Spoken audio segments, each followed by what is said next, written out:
Thank you. And thank you, Santa Cruz. This is an amazing, amazing place. I am thrilled to be here tonight. Today I'm going to introduce you to a bit about what I've learned over the past several years studying habit-forming technologies. So if there's one thing that we've all seen over the past several years, is that these devices that we're all using every day have a profound impact on our day-to-day behaviors. And so what I've done over the past several years is to look for patterns, is to try and understand what it is about these technology companies that can so profoundly change our day-to-day lives. And some of the first patterns I discovered was that these companies start out as toys.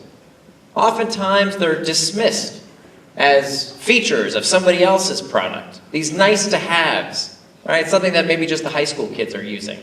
And yet within the blink of an eye, these companies are making hundreds of millions, if not billions of dollars, and they're touching the lives of hundreds of millions, if not billions, of people.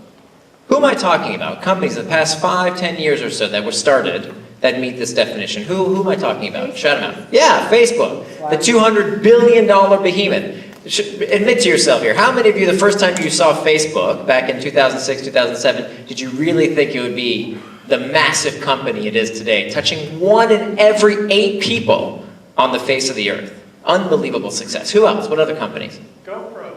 Okay, yeah, GoPro. Who else? Snapchat. Snapchat, right. What else? Twitter, right. They had a huge IPO this year. What else? Tinder. WhatsApp. There's a great example. Purchased by Facebook for $22 billion. Anybody scratch their head over that company? Right? Talk about the tremendous economic value that habits can create. Part of the reason that that company was acquired for so much money was that 74% of people who use WhatsApp use it every single day.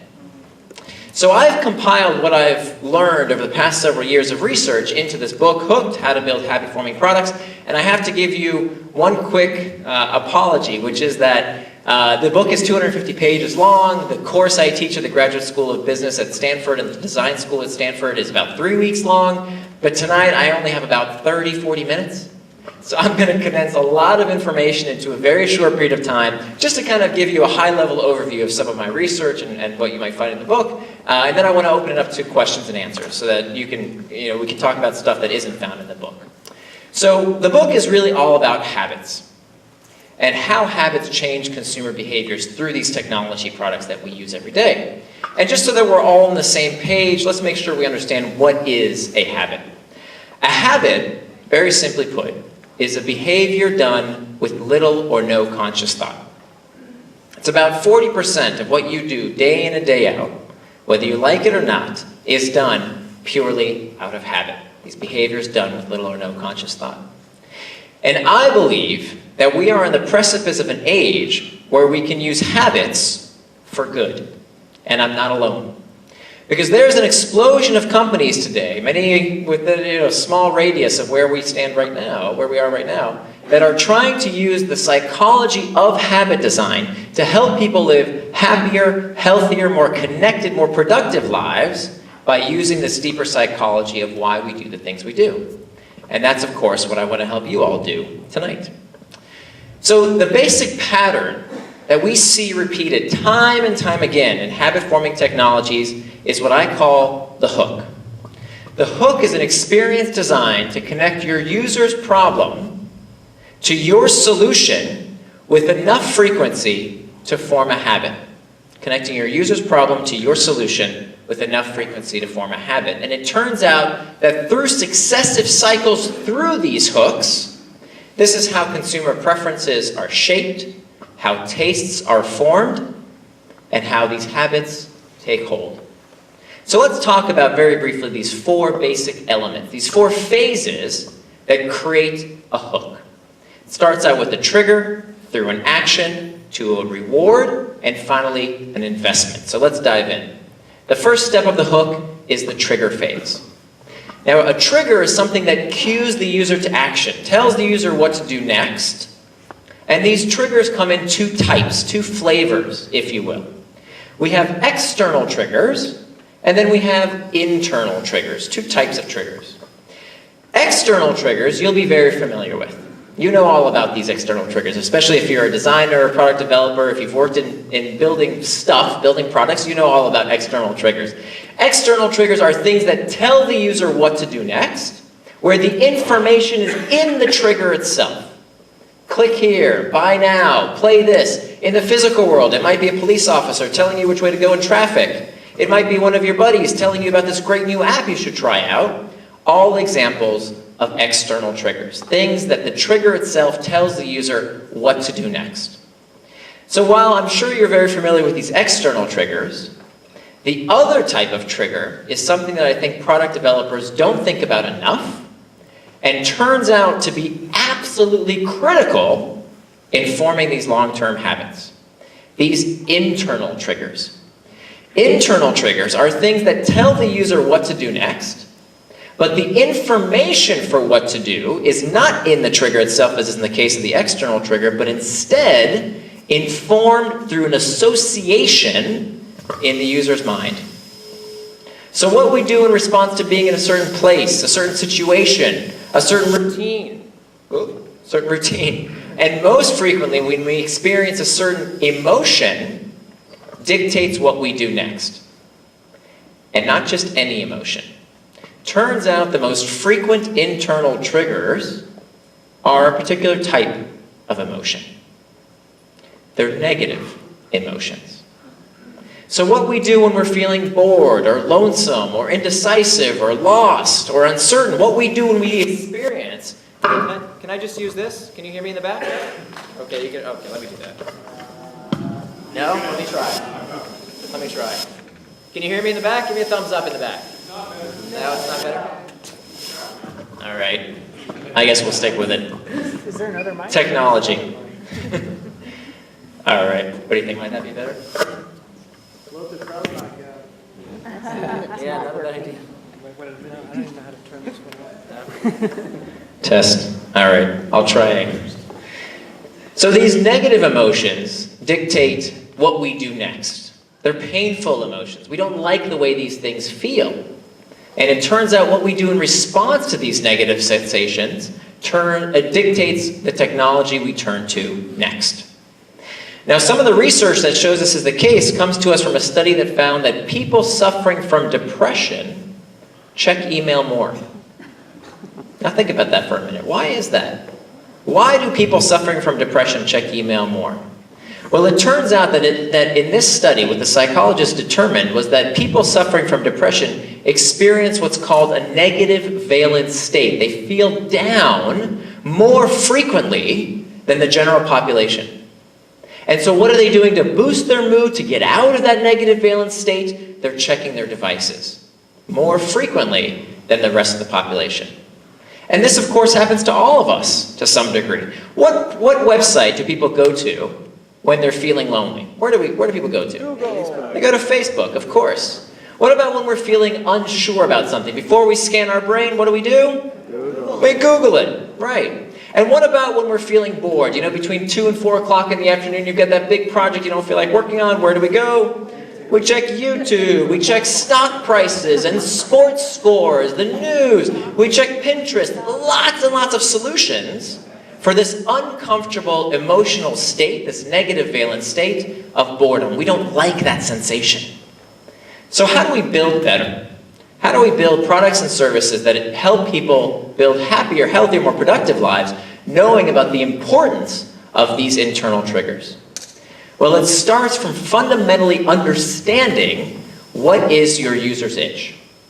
Not just on a functional level, right? We're all very good at figuring out the product requirements and the specifications for what the product needs to functionally do, but also it's important to understand on a psychological level the itch that the product is scratching for your user.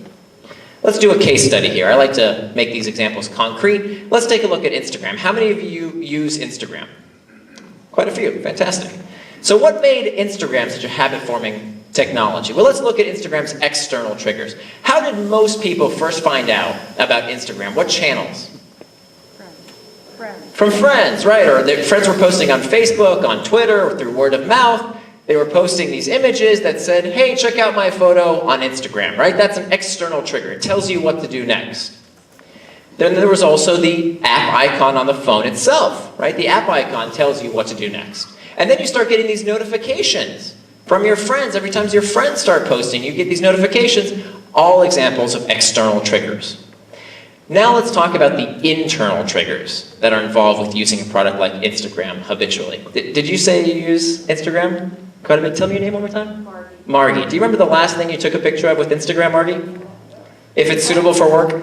You never know. No, I'm not the person. Who uses Instagram a lot? Anybody use Instagram a lot? Yeah, what's your name? Linda. Linda. What was the last thing you took a picture of? My dog. Your dog. Okay, fantastic. So I'm guessing that Linda's dog did not say, Linda, take a picture of me with Instagram, unless it's a really amazing dog. And yet you had this instantaneous association that when your dog did something cute that you wanted to share, this itch of capturing this moment before it's gone forever, the solution was Instagram. So this fear of losing the moment and having it disappear forever was scratched. This itch was scratched by the use of this product. Now when I talk about the moment, what other company comes to mind? A company that is a little older than Instagram, but also in the photography space. Who used to own the moment? Kodak, right? Exactly, the Kodak moment. Do you all remember the Kodak moment? Some of you were kids when Kodak used to spend all this money on the ads, but you remember them, right? These schmaltzy ads that they always had on television, right? There was the one with the puppy dog running through the grass, the ones with the kids who would someday leave the empty nest, and then of course my personal favorite, there was always that one with grandma blowing out perhaps her last birthday candles. Do you remember these ads? Right? These were real ads. And why did Kodak spend billions of dollars and almost 100 years teaching consumers about the Kodak moment? Well, they were creating a mental association that when you see something like this occurring in your life, and you don't want that moment to disappear into the ether forever, capture it with Kodak. Now, what Kodak did over 100 years, and after spending billions of dollars, Instagram did with 12 people in 18 months by having Instagram users teach other users what the Instagram moment is all about. But of course, Instagram does much more than the Kodak camera ever could, because Instagram is also a social network. So the more Instagram users pass through these 4 steps of the hook, the more they begin to associate using Instagram with other internal triggers, with other emotional needs. When they're feeling lonesome or bored or feeling FOMO. What's FOMO? Fear of missing out. It's actually in the Merriam-Webster dictionary this year. Fear of missing out feels bad. It's a negative valence state. We don't like this emotional state that we might be missing out on something. And the solution to lift us out of that discomfort is this product. Is the solution in our in our pocket that we can use at our discretion. Okay? So that's a very, very quick introduction to the trigger phase. Now let's talk about the action phase, the next step of the hook. The action phase is defined as the simplest behavior done in anticipation of a reward. The simplest behavior done in anticipation of a reward. Let me show you some habit-forming products, and I want to show you how simple these actions are. Something as simple as scrolling on Pinterest, or searching on Google, or what could be simpler than pushing the play button on YouTube. These very, very simple actions done in anticipation of a reward. And it turns out that there's actually a formula to predict the likelihood of these singular behaviors. It comes to us from a psychologist at Stanford by the name of B.J. Fogg. Has anybody seen this before? Anybody seen the model before? Okay, good, a few hands. So for those of you who aren't familiar with this model, it's a very powerful model because it tells us the likelihood of any human behavior occurring. Fogg tells us that for any human behavior, represented by B, we need 3 things. Any human behavior. We need sufficient motivation, that's M. Sufficient ability, that's the A. Ability is how easy or difficult something is. And we need a trigger to be present. We just talked about triggers. Let's talk about the M and the A, the motivation and ability. Motivation, according to Edward Deci, the father of self-determination theory, is the energy for action. How much we want to do a particular behavior. Psychologists have been arguing about the nature of motivation for decades and decades, but Fogg gives us these 6 basic levers that influence human motivation. And Fogg tells us that for all human beings, we seek pleasure and avoid pain. We seek hope and we avoid fear. We seek social acceptance and we avoid social rejection. So every bit of marketing copy you've ever seen, every television commercial, every banner ad utilizes one or more of these 6 key human motivators. Now, advertising is an industry that's dependent upon changing user behavior. And so let's take a quick pop quiz. I'm going to show you some ads, and I want you to tell me which motivator is being used of these 6, okay? Audience participation, you ready? Here's the first one. It's a freebie to get you warmed up. What's the motivator? Pretty obvious, right? It's written across the bottom of the poster, but even without the word, what's the president looking towards? The future, exactly. Hope for the future. Pretty obvious, even without the word there. Okay, here's another set of ads. What's being sold is fast food, is hamburgers. What's the motivator? Pleasure, exactly. Seeking pleasure. What's the target demographic for these ads? Not just sex, but age. Who are they targeting? Boys, exactly. Not men. These ads do not target grown men. They target teenage boys. Because for teenage boys, sex is a highly salient motivator associated with pleasure. For other demographics, this is repulsive, right? This doesn't make someone more motivated, it makes them less motivated to buy that product. And it's a great example of how you have to align your motivator with your audience. When I was a teenager, these were awesome. But now that I'm the father of a 6-year-old little girl, and that's someone's daughter too, they're not so cool anymore. So you have to be able to align your motivator with what resonates with your audience. Here's another ad. This one is for motorcycle helmets. It has a man with a large scar on his head, and it says his mental age is 2 years old. And his quote is, "I won't wear a helmet, it makes me look stupid." What's the motivator? Fear. Fear, exactly. Avoiding fear. Here's the last one, an ad for Budweiser beer. What's the motivator? Social acceptance, exactly. The product itself isn't even in the ad. What's being sold here is having a beer with my buds, Budweiser beer.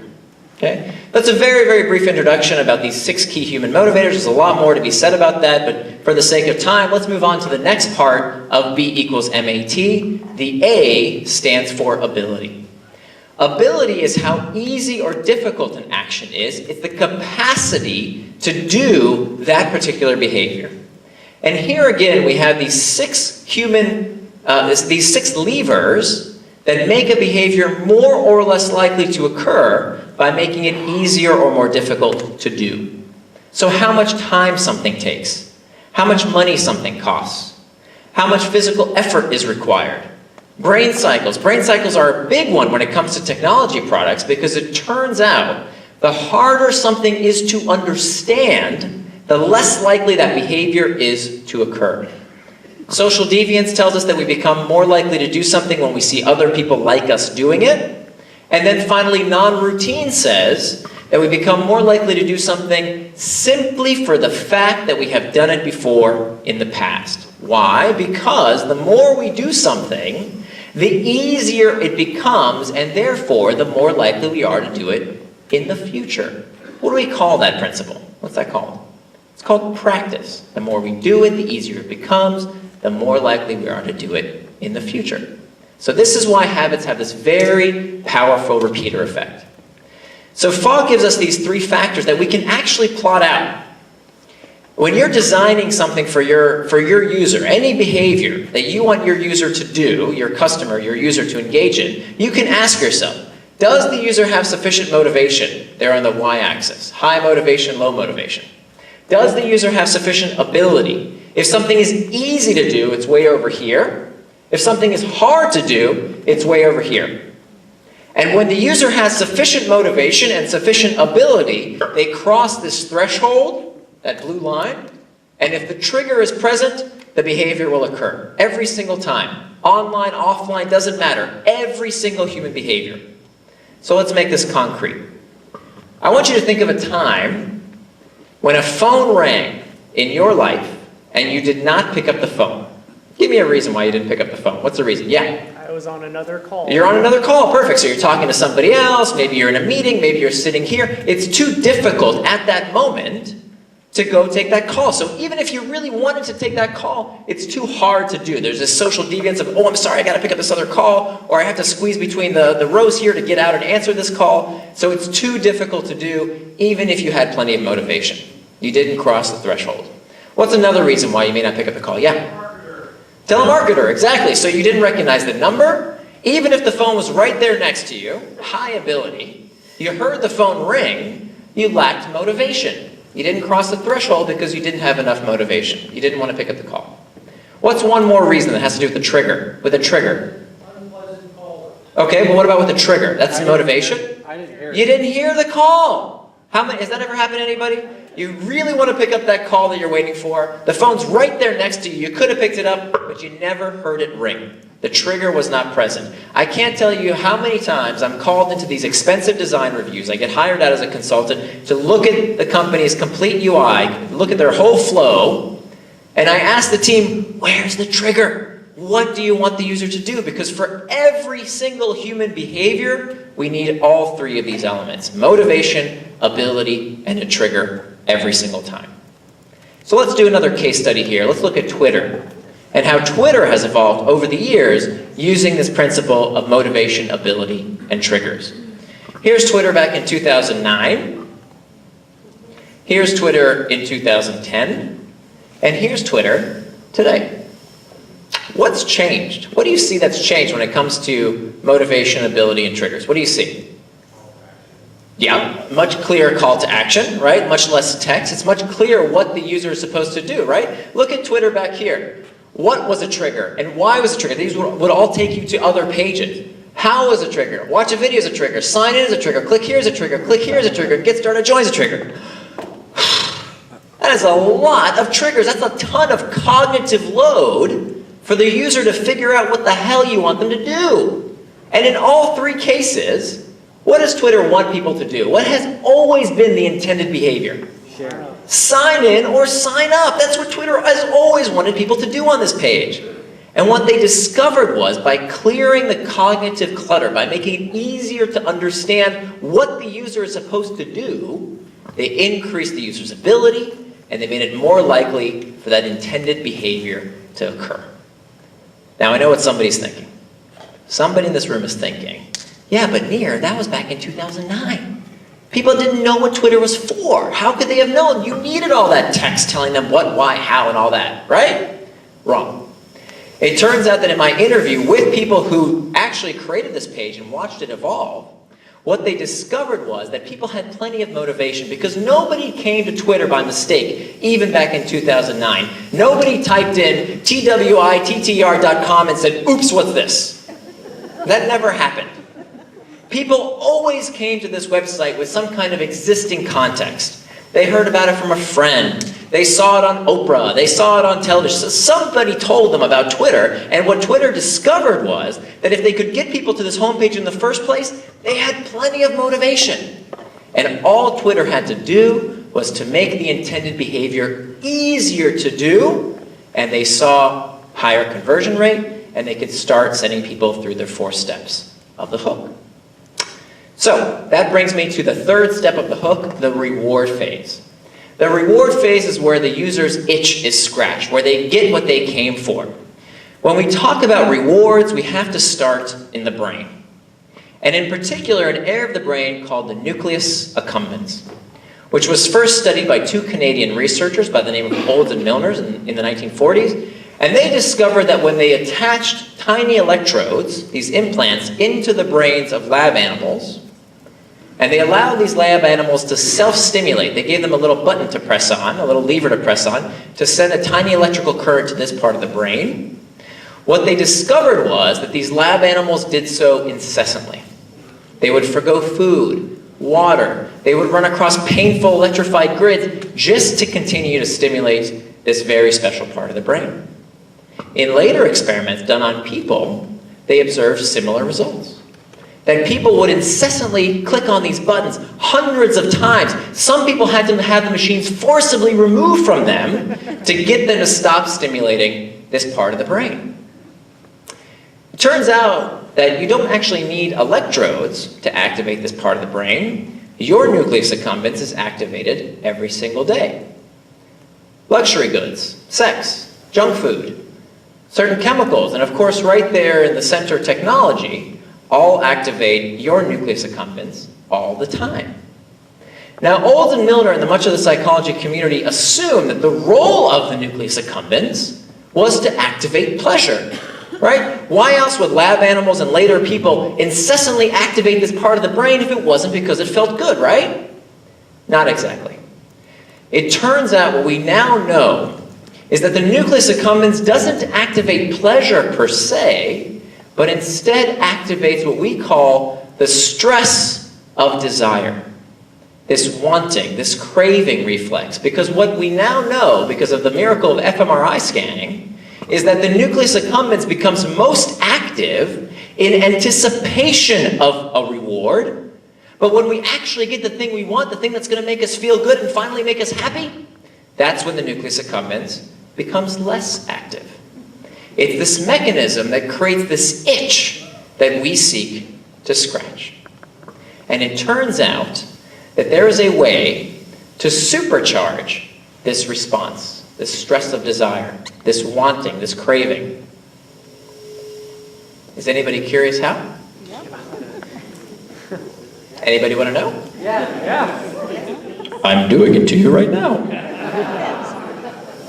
It turns out that the unknown is fascinating. So when I took that long pause and I asked you a question with a question mark at the end, some of you perked up. What's he going to say next? What's he going to do? You were curious for a minute there.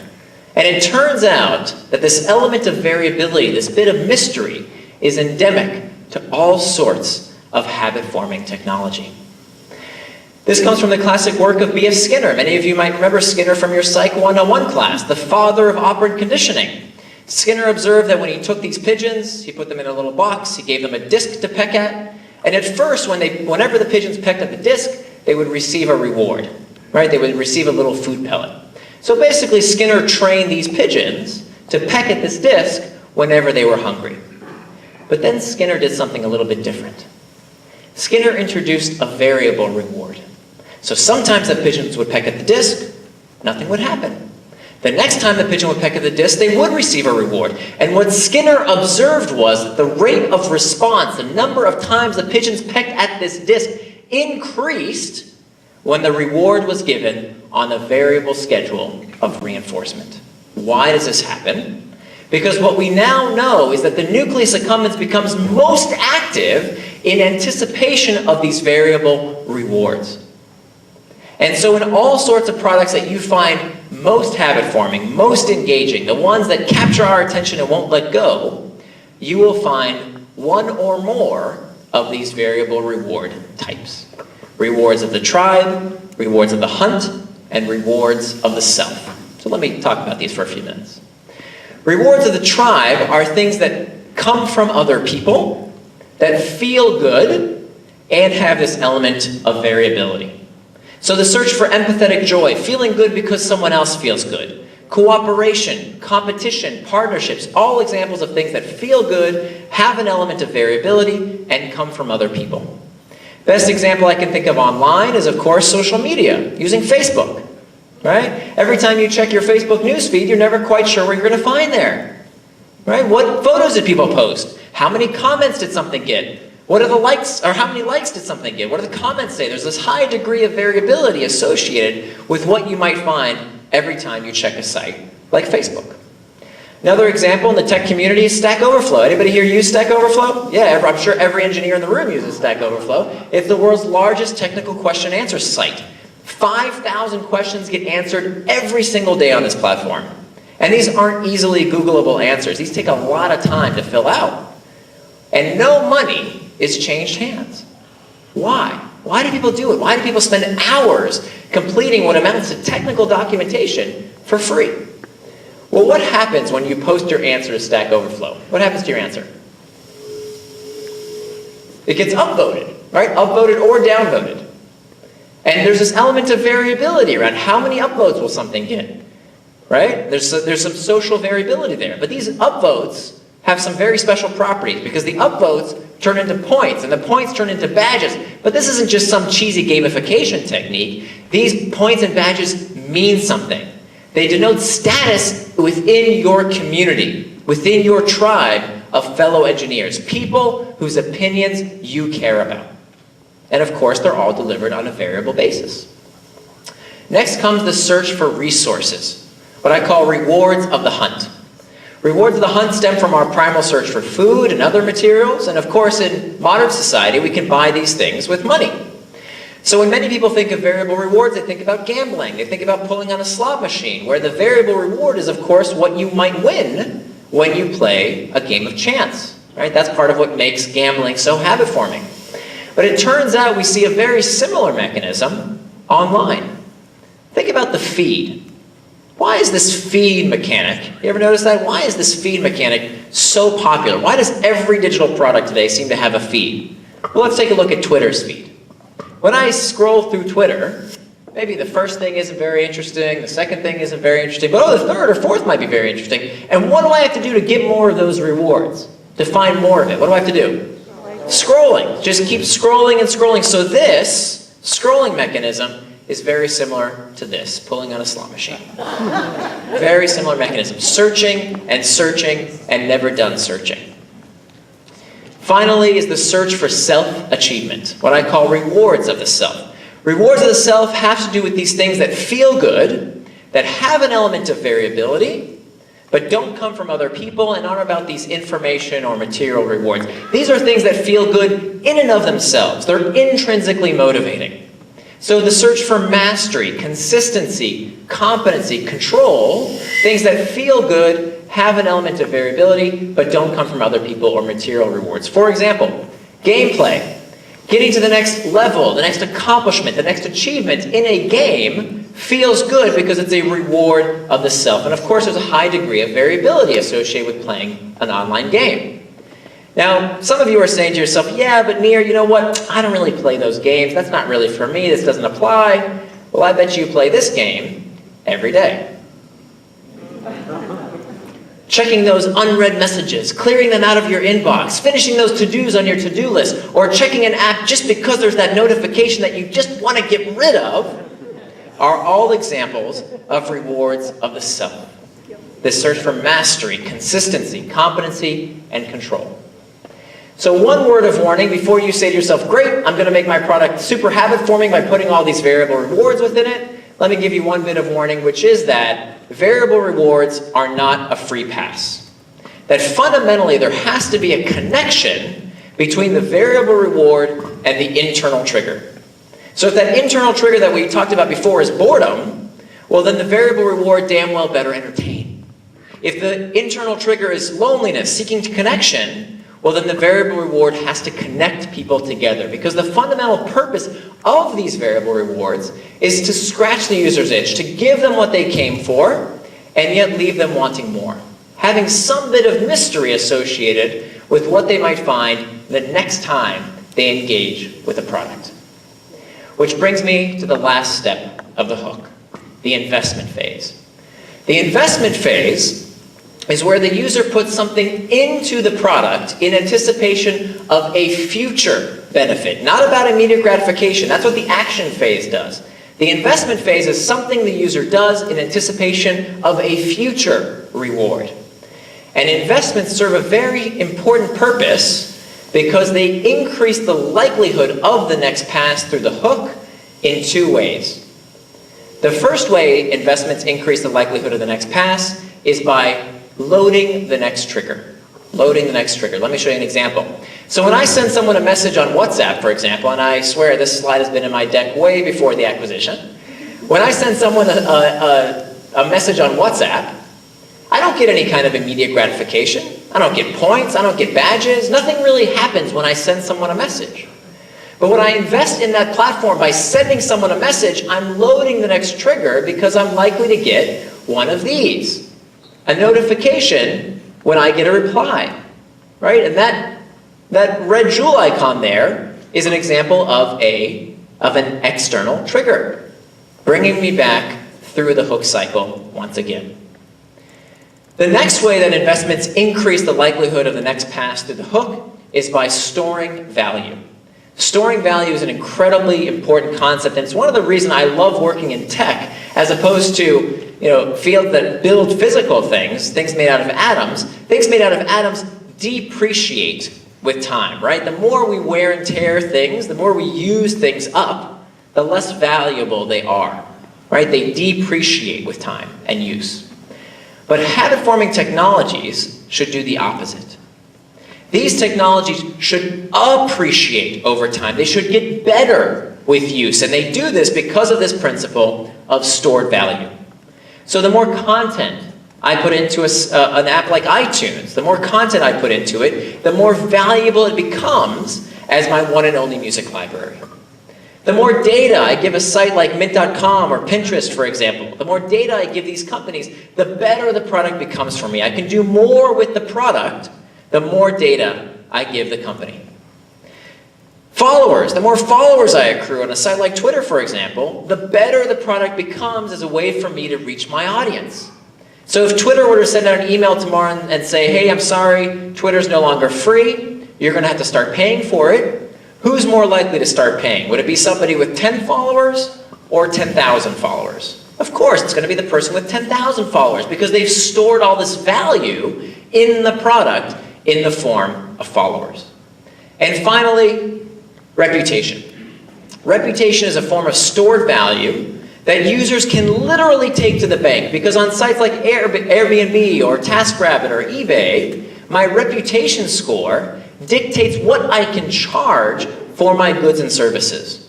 And how likely am I to leave one of these platforms after I've invested all this effort in accruing a good reputation score? Kind of hard to do, right? Kind of hard to leave. So that's it. The 4 fundamental steps of the hook model. A trigger, an action, a reward, investment, and through successive cycles through these hooks, this is how user preferences are changed, how tastes are made, and how routines and habits take hold. Now, I warned you that this would be a lot. But the good news is there's a lot more information in my book and on my blog, nirandfar.com, but this is the most important slide of the presentation. Here's the 5 fundamental questions that you need to be able to answer if you're building the kind of product or service that requires a habit. Number 1, you have to be able to answer what's the user's itch? What's the internal trigger that your product is addressing? Number 2, what's the external trigger that brings your user to take the key action? Number 3, what's the simplest behavior done in anticipation of a reward, and how can you make it even simpler? Number 4, is the reward fulfilling and yet leaves the user wanting more? And then finally, what's the bit of work done to increase the likelihood of the next pass through the hook? Before I take some questions, there's one more thing I want to talk about, and that is the morality of manipulation. That I know what that nervous laughter is about. That some of you are thinking to yourselves, hey, is this okay? Is this kosher to do to people, to use their underlying psychology in ways they might not quite understand to change their behavior? And if you had that reaction, bravo. I think that is the appropriate human response to knowing this information because look, let's face it, whenever we are designing human behavior to meet our ends, that, my friends, is a form of manipulation. And we need to be very careful about how we use these techniques because let's face it, the technologies that we're building are the things that users take to bed with them every night. It's the first thing they reach for in the morning before they even say hello to their loved ones. And as Ian Bogost said, our technologies are quite possibly becoming the cigarettes of this century. So we have a very special responsibility as designers, as innovators, as engineers, as investors. We have a very special responsibility to use the psychology of habit design for good. And so what I encourage you to do with this information is to pick one of the world's problems to fix. You know, that's one thing that we have no shortage of. I encourage you to use this information to help people live happier, healthier, more productive, more connected lives by using the power of the psychology of habits for good. And to borrow from the words of Gandhi, I encourage you to build the change you wish to see in the world. Thank you very much.